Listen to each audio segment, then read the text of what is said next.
the dirt bank gave way. And, before I knew it, I was knee deep and slowly started to sink. What no one could see at the time was that I'd actually sunken into a underground geothermal source that was feeding the heat of the river. I started screaming, I'm burning, I'm burning. I remember at one point I looked at him in the eyes and I said, am I going to die? And his response was, not on my watch. This is All Things Fitness and Wellness, hosted by Chrissy Van. Together, we're uniting industry thought leaders and fitfluencers on the mission to inspire innovation and encourage people to live a life fit and well. Brought to you by the Personal Training Institute. Learn how to train, gain, and retain clients. Visit bcpti.ca. In this episode, we explore the incredible story of Fitsentive co-founder Nicole Rakowski. Nicole's life took an unexpected turn when she stepped into a hidden geothermal vent on a hiking adventure in Iceland. This resulted in severe burns and subsequent vision challenges.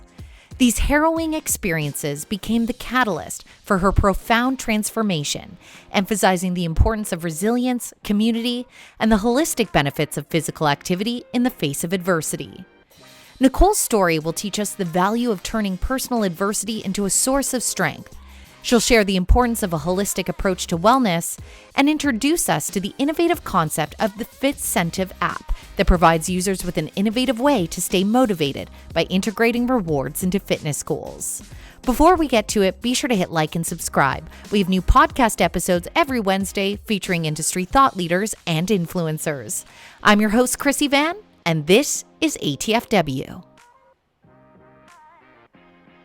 Nicole, I know you're no stranger on the speaker circuit. You're also somebody that has quite the elevated profile due to your incredible work that you've done in regards to the bodybuilding community and really just emphasizing that message of what fitness can do for our lives far beyond physical shape. And I know your journey in particular really began with one of those life moments. I always say we have all these worries in life, and generally it's never the things we've actually been focusing our mind energy to that are the ones that cause the real shakeups in life. So talk to me a little bit about what happened on a hiking trip in Iceland. Absolutely. So I get asked this question quite significantly, and it was about 7 years ago now. My gosh, time flies, that I had this life-changing accident. And this was an accident that, was supposed to essentially change the way that I would live for the rest of my life. I sort of start my story by saying, they say that you see these white, bright lights followed by this out of body experience prior to crossing the bridge.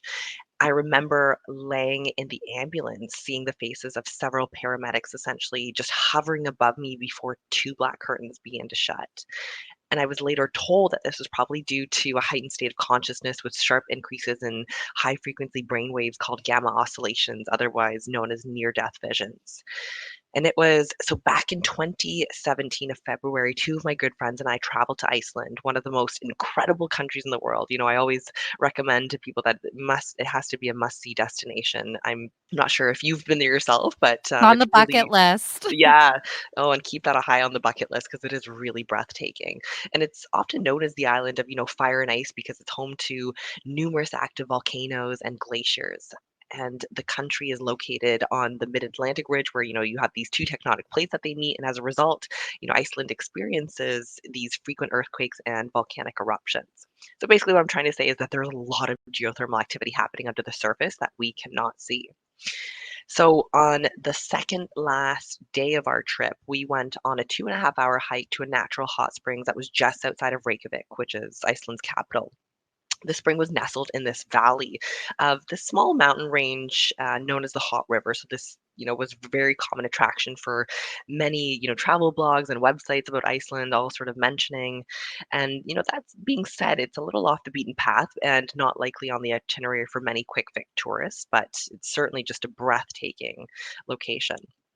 And on our hike up, we would see hot pools and geysers, steaming, which were absolutely breathtaking. But at the same time, you knew that they were very dangerous, and just by sort of looking at them on their own, and obviously, we would have no intention of going anywhere near them. Like much of Iceland, the train around the river where we were sort of walking was very raw. There was little trace of human touch, with the exception of some wooden platforms that we could see along the water where people could, leave their shoes, their clothing. But there was no signage to indicate where we should actually access the river. So, there's tourists scattered throughout, maybe about 20 to 25 people where we were seeing all sort of lounging in waist deep water. We dipped our hands in to test the water to the temperature. It was a little bit mild bathtub temperature, I'd say. So we decided to walk slightly upstream where we found the water to be slightly warmer, but still not very hot. We set our backpacks down and started changing to our swimsuit. I was just beyond excited at that point to get into the pool, and was the very first one to step down the shallow dirt riverbank, about maybe 2 feet deep, to step into the water. And on my way down, so the dirt bank gave way. And, Mhm. before I knew it, I was knee deep and slowly started to sink. What no one could see at the time was that I'd actually sunken into a underground geothermal source that was feeding the heat of the river. So I immediately knew that it was hot and something was wrong. So I started screaming, I'm burning," at the top of my lungs. And when people asked me what it felt like, just continuous knife stabbing. That's what it felt like. So they pulled me out severely red, and skin was just starting to peel to the sides. They My 2 friends wrapped my feet in clothing, and they called on nearby tourists for help. There was a man, another traveler in his mid, maybe 30s, that came over with a small first aid kit, but at that point, nothing to treat second and third degree burns. My skin was visibly starting to blister. We realized that we really had, very few supplies with us. That's when I began to sort of lose consciousness as individuals took turn sort of carrying me. Within a few seconds, I regained that consciousness and was clearly frightened. I was in so much excruciating pain, and again, I was just a dead weight, right, for individuals taking turns carrying me because I was in and out of consciousness. So the team that sort of took turns quickly came to the conclusion that they need to carry me out. It's a matter of survival now. Individuals used sweaters, jackets to create slings, but it was a very, very slow process. And about 5 minutes after, one of my friends ran ahead to try and gain some sort of cell phone reception to call emergency services, but it took about 10 to 15 minutes of her running before she was actually able to get some sort of service. And we came across an unbelievable stroke of luck where, as we were sort of trying to make our way down the mountain, there was an individual, a teenager, that was actually doing emergency rescue training. And so we had ended up meeting up with them, who was able to call for additional support. And I mean, along the way, there was just the human connection of individuals stepping up to really help was really what it means to be human at the end of the day. There was one first responder from California. His name was Lee.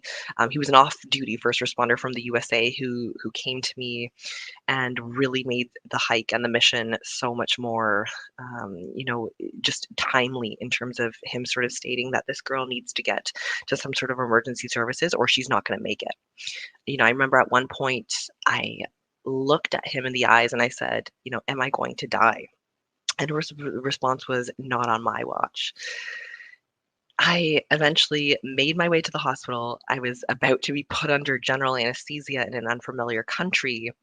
The doctors and nurses were all speaking in Icelandic, and I was being told information that, I could not understand. I had no idea if I would wake up, and if I did, I had no idea if my legs would still be attached. So that's sort of the whole rescue mission on its own. I ended up back in the burn unit in Hamilton, which is where I'm from, and it's a tertiary and specialized hospital for burns, where I was, for almost the next 2.5 weeks. But doctors really didn't know if I was gonna be able to walk again, and if I did, what that would look like. For so much of that, your body is in such an insane state of shock. Yeah. And then you just have these little glimpses of moments in between before you end up back in your home country in Hamilton and start to finally get a glimpse of the gravity of what just transpired? Because through it, you have no idea. I mean, your body is just doing what it can in full out survival mode. So when all of a sudden you had that recognition that such a large experience had occurred, what was that like for you when you actually were able to recognize it and that hit you? I think it took a really long time for it to actually hit me and think, "Oh my god, what just happened?" For so much of the journey, you're in essentially shock, you're going with emotions, you're listening to what's being told to you. At some points, you can't even sort of recognize what is being said to you, right? You're just sort of moving along with the motions you're in survival, you're in flight or fright response, a lot of it. Like, every single dressing change, for instance, I remember it being so insanely painful. Like, I had to get sedation almost for every single dressing change alone, right? You're going with the motions. You're doing what you have to do in order to get better. And it's not until I think months after that recovery of being out of the hospital that I actually took a step back and said, wow, this has just occurred. Look to see where I am in the journey and how far I've actually come. But in the moment, you're really living moment to moment and trying to survive and trying to push through. Well, when life knocks anyone off their literal feet in a moment like that, I mean, it's fair to say, assuming that you kind of did this little bit lesser known hike and decided to go on that realm of adventure, that you more than likely were an active person before you went on this hike. So all of a sudden, you're now faced with questions as you're going through this recovery of, will I walk again? What will that look Yeah, like? How much did it allow you to recognize kind of what most of, I mean, if we're lucky enough in human life where our body is functioning normally and all of that, it's very easy for us to take it for granted. So, what was that absolutely. recognition process like for you of like, I may not be able to do the things I once loved to do? I mean, for me, it was just heartbreaking. I was beyond passionate for sports my entire life, and this was essentially heartbreaking to me. I knew that there had to be another way, though. I could accept failure to some degree, but what I could not accept is never trying again. So I really had to take a step back. I had great supports along the way from my parents, my friends, and after regaining some focus, I realized that it doesn't matter how many times you may be shut down from pursuing your passions, which was sports in my situation, but you can only really succeed if you just continue to try. So I knew that if I never quit, my passion for athletics could essentially never die. So it was essentially me pushing through, having the supports in my life, and I knew what I had to do, but more importantly, I knew why I had to do it. Like, I had that sense of purpose. I knew what it was that really made me happy in life. And I think if anything, this was more of a motivating factor to me for someone to say, you're going to be limited. It's like, no, I want to prove you wrong and I want to show you wrong. I'm going to be able to pursue this just as, good as I had in the past, if not even better, right? So taking that mental mind step, one step forward in terms of really just pushing past your boundaries and not letting something like this or a disability set you back by any way.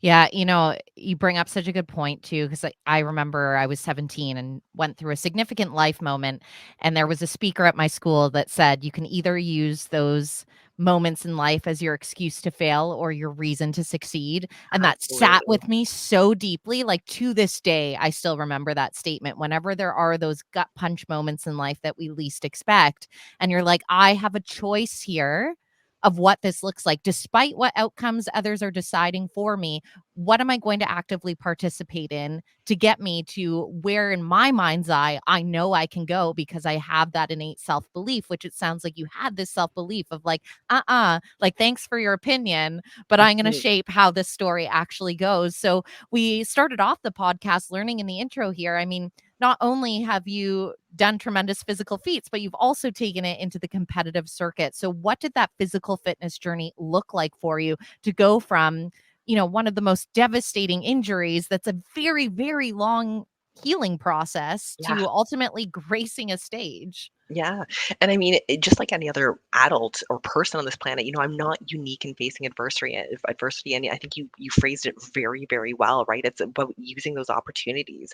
And so for me, I would say the burns was one part of it, but the other part of it is that I faced a lot of other challenges with my vision, for example, right? So there were certain things that were coupled together that really sort of again, allowed me to have a different perspective on life going forward.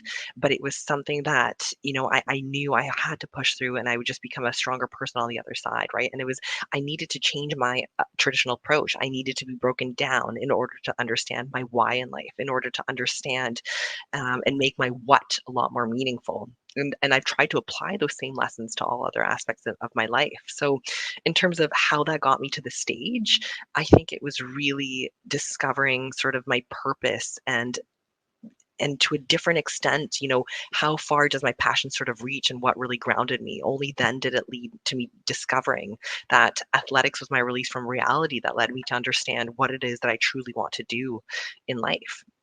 There's so many things I initially took for granted that I didn't expect to face during the challenges. None of us expect to endure, certain challenges in our life until they actually happen to us personally. And for me, I think it was, there was two sides of it. It's almost like you have the physicians that are telling you things that you physically cannot do anymore. But it's not because, they don't think you can. It's because, I can't get another concussion, for example, because I'm at risk of going blind due to retinal detachment. So you have to sort of compartmentalize things and take into a different perspective of, okay, what can I not do because I'm putting myself in danger and risk versus what can I not do because I'm mentally feeling held back, right? So I sort of had to balance the two and think, okay, I can't do competitive sports anymore because I do risk, serious complications for the rest of my life versus, okay, this is I'm told I shouldn't do or I can't do. But my mental capacity was just not allowing me to say no to that. So that's what led me to bodybuilding and finding that interconnectedness community, so many different individuals that are like-minded, that share that sense of community when it comes to athletics. That's what I found in bodybuilding, and the support ever since has been incredible. Like, I walk into the gym every day and I just feel like I'm home. Yes. Honestly, I obviously we're just coming off the heels of a new year and there's all the studies that are coming out about resolutions and we know Yeah. that regardless, physical fitness is one of the top ones year over year. And the nice thing is the reasons why are starting to evolve. It's Yes. less about physical shape for a lot of people, more about the mental benefits that are being touted. But one thing that I always emphasize to people is when you do walk into those spaces, even when you're the newest of the new, and even if people aren't actually physically saying hello to you, I guarantee they're silently cheering you on For because sure. there is something about our lives that are so busy and full of distractions. If you are one of the relatively small percentage that decide, yep, I'm going to do this for myself, we recognize that in each other. And I think that that sense of community cannot be understated. And I can only imagine for someone like you that was like, hell yes, like not only am I going on this journey, but I'm going to push myself as hard as I can because bodybuilding is that it's physical, it's mental, it impacts your social as well because, you're really, really just dialed in through the process. But talk to me a little bit about that interconnectedness of the physical to mental resilience side, because it sounds like out of all the things that you were working out through this process, the mental game would have been the one that I can only imagine the biggest to get the handle on, really. Because let's face it, our brains cannot be a fun place to play sometimes. Yeah, no, for sure. So I think the interconnectedness relationship between mental resilience, I think motivation plays a massive part of it. Physical activity and personal well-being is truly multifaceted and it's mutual reinforcing. So what I tell people when they ask me this question is, mental resilience, if you take a look at this, really refers to the ability to adapt or bounce back from challenges, while motivation is the driving force that really propels individuals towards their goals. And physical activity, on the other hand, it encompasses various forms of exercise and movement that contribute to some, that sort of physical fitness. So these elements are really interconnected in the sense that they influence and support each other. Engaging in regular physical activity, as you mentioned, there's many different studies, right, has been shown to have positive effects on mental health, including reducing symptoms of anxiety, depression, improving mood, enhancing overall well-being, and it can really enhance cognitive function, leading to improved focus, memory, and mental clarity. So for myself, being from the coming from the health background, that's sort of a no-brainer to me, but I think individuals are starting to more so understand it because of their lived experience, which is making a big, big difference. And when we talk about mental resiliency, that really plays a crucial role in maintaining that motivation. When we're faced with certain obstacles or setbacks, for instance, individuals with higher levels of mental resilience are more likely to persevere and stay motivated towards their goals. And motivation, can really be enhanced through realistic settings, achievable goals, which then can all be facilitated by maintaining that good mental resilience. So I think all really plays a very strong interconnected role. And it's something that, I think it's important to take note of. Well, and we're going to talk about your role at Fitsentive, but one of the things that I've heard you say a couple of times is that through this process, you started to have a lot of clarity over what your purpose was, or I know other people say kind of what my mission was. So, what exactly has that become for you? My purpose in life, I think, is having an amazing support system working towards your goals. I don't think it's necessarily just one thing, but my purpose is to contribute to something greater, to have that altruistic approach, to support one another through a sense of community. And a sense of community can come in many different shapes and forms. It can come through culture, it can come through food, it can come through education, it can come through work experiences. But for me, that sense of purpose, I think, is really finding that motivation through fitness and connecting with individuals through having, that health and wellness approach to life. And I think it can apply to 100% of the population, right? I think when we talk about, who's interested in health and wellness, who wants to better themselves, I think there's a very, very small percentage of the population that would be sort of not maybe enact in that route, but it involves everyone, which is the beauty of it. It involves everyone, and I think, just exactly what I said there in regards to the amount of distractions we have in life.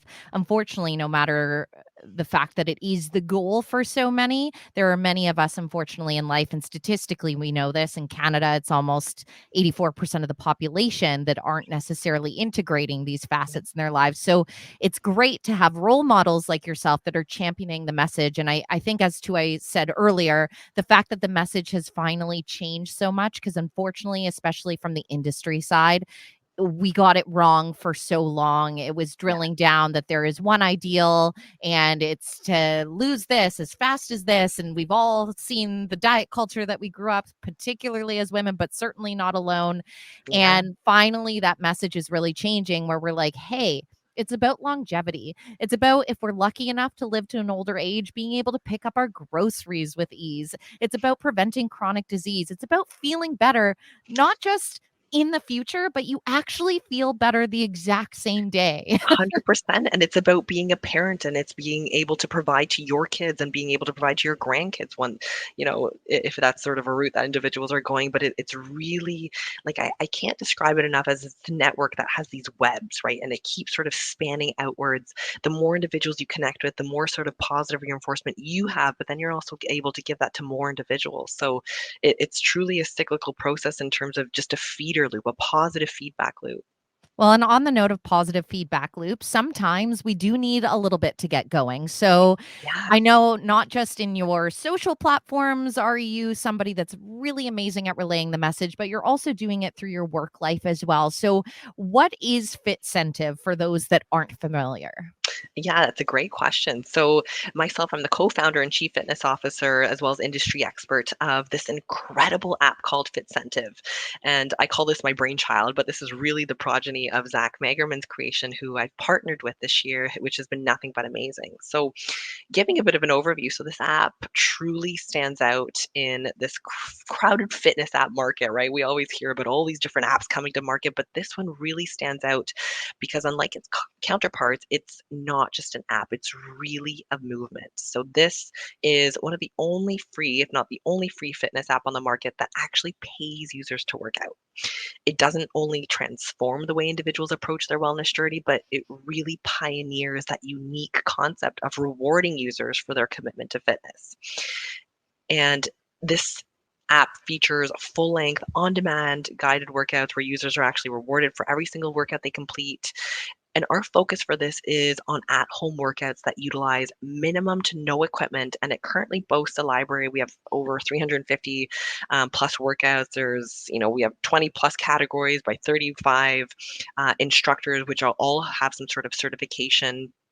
And we have many, many different ones that have registered as well. We've had more than 6,000 downloads so far. There's more than 3,000 active users. So I would say that it's been extremely successful to date. And there's a ton of in-app features such as workout challenges. There's the ability to create custom workout sessions using playlist. And as a bonus, we're also completely ad-free, which helps in creating the best user experience around. So that's something that we typically get asked. But another big component to this is, and it relates sort of as you were mentioning, that motivation is, how does this relate to the benefits of incentives, right? In relation to motivation and sticking to personal goals, particularly in the context of fitness and well-being. So I think that that's a really important part is the incentive part of it.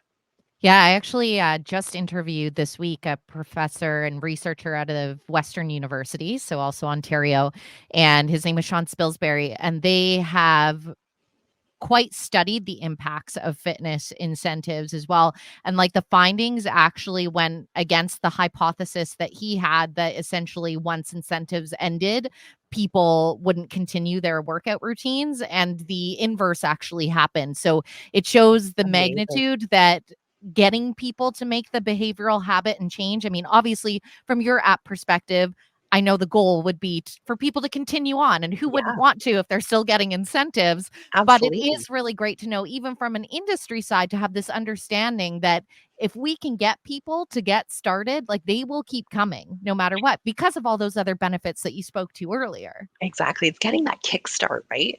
And they really serve as that powerful tool to enhance motivation, help individuals stay committed to their fitness and wellness journeys beyond just that initial sign up point, right? So it's once you get in the habit and routine of something, it's no different than, me waking up in the morning, I have a coffee, I drive on the 403, I put a podcast on. Like once you get in a routine and you're settled in that routine, it becomes like second nature. So I always say that, by providing those rewards or incentives, individuals are so much more likely to stay motivated and engaged in their fitness routines. And they can take various forms, right? So we have tangible rewards. You can also do recognition or even personal milestones, right? When individuals have something to strive for and that potential reward to look forward to, it can significantly increase their motivational levels. The one thing that's really nice that you highlighted too was how accessible the workouts are, because we know even gym intimidation can be a huge barrier for people. If you haven't done it before, generally it's human nature to then fear a little bit or have a bit of trepidation if you're starting something anew. But having workouts that are accessible, low barrier, low fit to no fit, not necessarily needing equipment, it's really just providing less reasons for people to not, which is refreshing because it can be daunting for there's people, in midlife that are just getting Yeah. started or later in life. And so we need to think of ways outside of the box that's going to make it approachable for people. For sure. And our goal is with Fitsentive, we're trying to really hard to eliminate any sort of barriers that we can, use incentives to help individuals overcome any challenges or setbacks by providing themselves with a sense of accomplishment and reinforcement. And then when those individuals then sort of achieve, a milestone or a goal, they're able to get, let's say, 1,000 points or whatever it is, redeem it for a gift card. They experience that sense of satisfaction and fulfillment, which then boost their motivation to continue their fitness journey, as we sort of mentioned. So, this really also relates to adopting healthy habits over time. And when it comes to the rewards, how did you select partners? Because obviously we speak a lot to the fitness industry themselves. So are the incentives primarily within the fitness and wellness wheelhouse? And how did you kind of build those connections?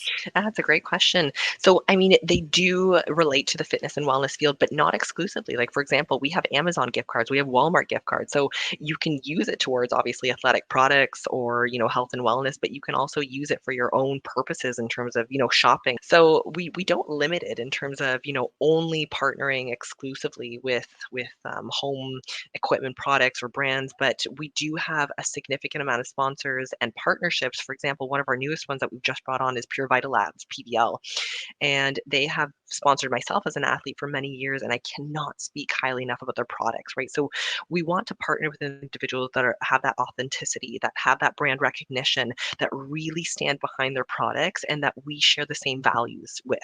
And ultimately, it's getting individuals healthy, getting individuals to be the best version of themselves at the end of the day. Even when you look from the industry side, here in Canada, we have the Fitness Industry Council of Canada, stateside, we have IRSA. And more and more, I mean, obviously within fitness, when it comes to health club operators, gyms, supplements, it can be a competitive landscape for sure. And I think that competition is very important in business. But Yeah. at the same time, there has been this tremendous unification coming out of the other side of the pandemic. Obviously, when we saw so many closures happening and Yes. just that big shift. And the nice thing is like the unification is happening under the same message. Like ultimately the goal is to get more people moving no matter what it is that causes that trigger for an individual to go from I'm not doing anything, I'm just sedentary at my job, sedentary at home, sitting in my car. Like the more we can get people to make that leap and champion that message together, the more people are going to understand, which ultimately means more business for everybody as well. And so it kind of like dissolves the full competition mode for people because there's a huge percent of the population that we clearly aren't speaking to yet, Yeah, right? exactly. And it's tapping into those extended audiences, right? So you'll always have sort of different tiers of audiences of target. You'll have your significant target audience, you'll have sort of the revolving ones around, and then you have, who do we want to hit at the end of the day? But ultimately, again, fitness, health and wellness affects 100% of the population, whether we want to admit it or not. There'll be some individuals that are more sedentary, there'll be some individuals that are more active, but health and wellness affects us all. It does. And I mean, especially, I mean, you and I are coming from the Canadian perspective. We're very grateful that, for example, in your extended healthcare stay, it's not like you were getting a massive bill at the end of the day and that wasn't something you Yeah. had to concern yourself with. However, unfortunately, we've seen recently cracks and faults in our own systems, which means preventative healthcare is going to have to be more and more top of mind for citizens, unfortunately. And again, we know that so much of that can come from prioritizing our health and wellness. I know for you, Nicole, obviously, a few moments in a podcast can't even begin to encapsulate, I'm sure, all the many steps and mental work that you have had to do and physical work that you have had to do to accomplish as much as you have. But I'm curious, with somebody that clearly has that fire inside, what is exciting you most as you look to your future and what are your personal goals at this stage? Because I doubt that you're somebody that's sitting there that's like, nah, I don't have any. No, exactly. And it's funny because I quite often one of the biggest questions I get asked is, "What is your end goal?" Right? It's sort of relating to your question, and the truth is, I don't have an end goal, Good. and Never I have an end goal. exactly, and I will never want one. Right? That sort of ceiling, it puts a ceiling. It limits Yes. yourself from sort of achieving. Opportunities are endless. So I think more in the immediate future is really continuing to grow Fitsentive with Zach, the entire brand itself, having different branded workout partners come on with us, whether it's different sources of investment, sponsorships, our presence at various events across North America, right? Because we are not just Canadian based, we have a huge, massive target population in the States. And so I think it's connecting with more individuals, networking this year, but also for myself as a competitive bodybuilding athlete, it's achieving that pro card and continuing to sort of make my way into that professional lifestyle as an elite athlete. As we're kind of wrapping up here, is there any like final nugget of wisdom or motivation that you want to leave us with to fuel up our day? I think at the end of the day, my journey personally, transcends the fitness world. And like every curious entrepreneurial that sort of stems from some sort of beginning or has some sort of life changing accident, I would just tell individuals to really turn that challenge into some sort of opportunity for a profound impact. Myself right now, I travel the world in terms of speaking globally about, my not only my experience, but how that sort of changed me. But everyone has a unique story to tell at the end of the day. And everyone has a very, very powerful story to tell that makes their brand unique. So I think for myself, in terms of words of advice to others, is to, really hone in on the challenges that you've been faced with and flip that around to create some sort of incredible opportunities with it, because no bad experience, leads to some sort of negativity. There's always some sort of positive twist that can be turned around. Oh, I so appreciate that, Nicole. Thank you so much for sharing space with me today. And honestly, having the willingness to share that vulnerability, obviously, that has been something that has propelled you through the speaker circuit. And it's because shit like that resonates. It's the only way to put it, but it touches something in another individual. It can spark something in another individual. And I'm just really happy that you recognize that and see the power in that. So thank you for having the courage to do that. Oh, well, thank you so much for having me here today. And I hope, if anything, this has sort of led to maybe an additional perspective for different individuals, but also even just with Fitsentive, individuals just having another outlet and platform for them to be able to get healthy. You've just listened to the All Things Fitness and Wellness podcast, hosted by Chrissy Van. This episode was brought to you by Fitness World, your fitness, your way. Be sure to hit like and subscribe. We have new podcast episodes weekly featuring industry insiders and influencers. Together, we're on a mission for everyone to live a life fit and well.